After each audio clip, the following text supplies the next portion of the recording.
Selamlar herkese, kanalıma hepiniz hoş geldiniz arkadaşlar. Bu videomda görmüş olduğunuz bu zarif artırma modelinin yapımını anlatıyorum. Güzel bir model hazırlayacağım bu robo ile ilgili. Bakalım nasıl bir şey ortaya çıkacak. Kanalıma abone olmayı, videomu beğenip yorum bırakmayı unutmayın lütfen. Model için de takipte kalın. Şöyle modelin detaylarına geçelim. Modelimiz 7 ve 7'nin katları üzerinden devam eden bir artırma modeli. 7 ilmekten oluşuyor. Başlangıç sayımızı o şekilde ayarlayıp başlayalım. Her bir model kısmı da toplamda 4 sıradan oluşuyor. Ön yüzde ve arka yüzde her ördüğümüz sırayı sayarak 4 sırada modeli tamamlamış oluyoruz. Modelimizin yapımına geçelim. Model için şöyle küçük bir parça ben başladım. Arka yüzü örüp ön yüze geçtim.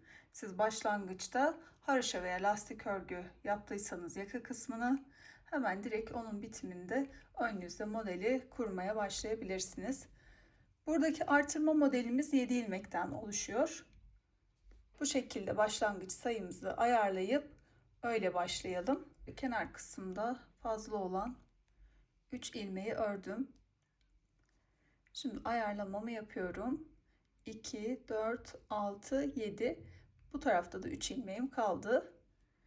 Şimdi bu dilerseniz dördüncü ilmeğe yani ortadaki ilmeğe bir işaret takabilirsiniz. İşaretimi taktım. Modeli uygulamaya başlayalım. Bu 3 ilmeğin ilk ikisini çaprazlıyoruz. İlkinde sola doğru çaprazlıyoruz. Arkadaki ilmeğe şişimizi geçirdik. Buradaki ilmeğimizi boşaldık ve tekrar sol şişe aldık. Çaprazlamış olduk. Şöyle ilmeklerimi örüyorum. Sonrasında bu üçüncü ilmeğimi ördüm, doladım. Ortadaki ilmeğimi ördüm, tekrar doladım. Diğer taraftaki 3 ilmeğin ilkini de örüyorum. Buradakinde buranın tam tersi. Şöyle önden aldım ve sağa doğru çaprazladım. İlmekleri örüyorum.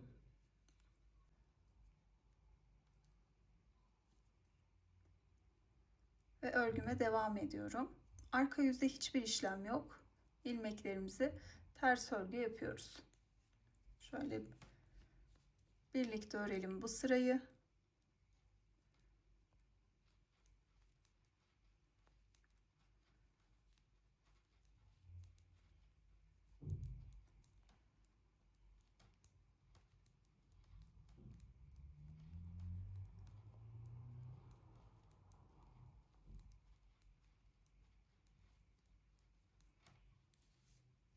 Ön yüze geçtim. Modelin ikinci artırma sırasındayız. Şöyle artırma kısmına doğru gelelim.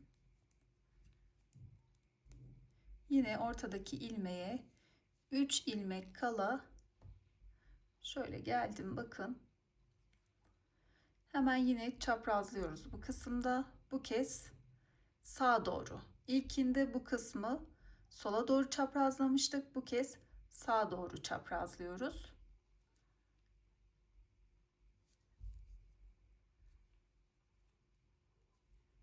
İki ilmeği çaprazladık. Sonrasında doluyorum. 1, 2, 3 ilmeği düz örüyorum. Tekrar doladım. Bu kez bu kısmı da şöyle sola doğru çaprazlıyorum. Arkadan şişimi ikinci ilmeğe geçirdim. Bu şekilde çaprazladım. Ve ilmeklerimi örüyorum.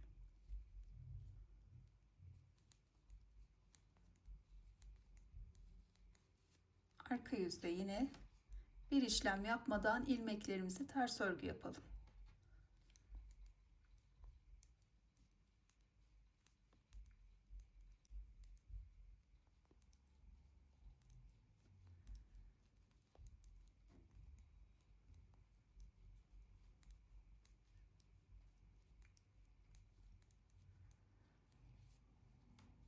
Evet, ilk modelimiz bu şekilde tamamlandı. Bakın, modelimiz şöyle görünecek.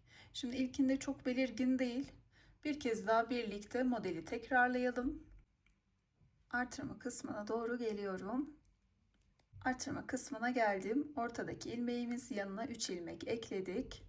İlk ikisini çaprazlıyoruz. Şöyle arkadan ikinci ilmeğe şişimi geçirdim. İlkini boşaldım ve bu şekilde sola doğru çaprazlamış oldum. 2 ilmeği örüyorum. Üçüncü ilmeği de ördüm. Bir doladım. Ortadaki ilmeği ördüm. Doladım. Bir ilmeği ördüm.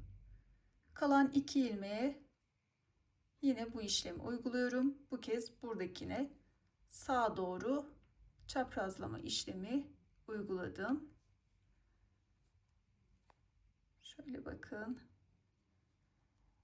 İlmeklerimi ördüm. Sırayı tamamlıyorum. Arka yüzü örüp ön yüze geçiyorum.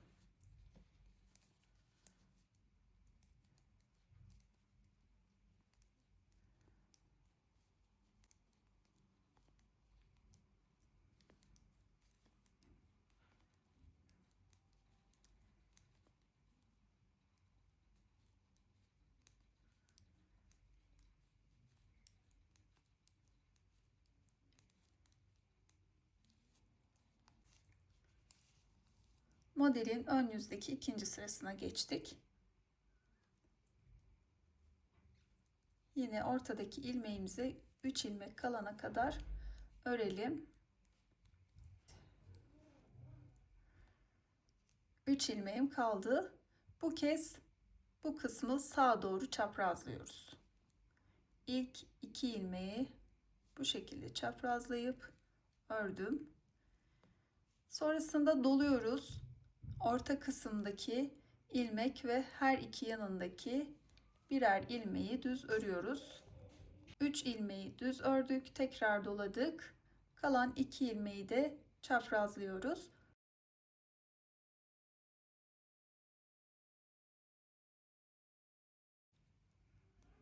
İlmeklerimizi örüyoruz.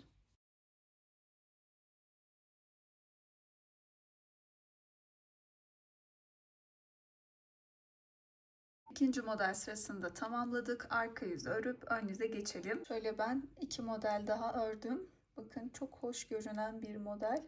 Çok zarif, hoş, değişik bir roba artırması. Vakit ayırıp benimle birlikte bu modeli deneyip ördüğünüz için teşekkür ederim.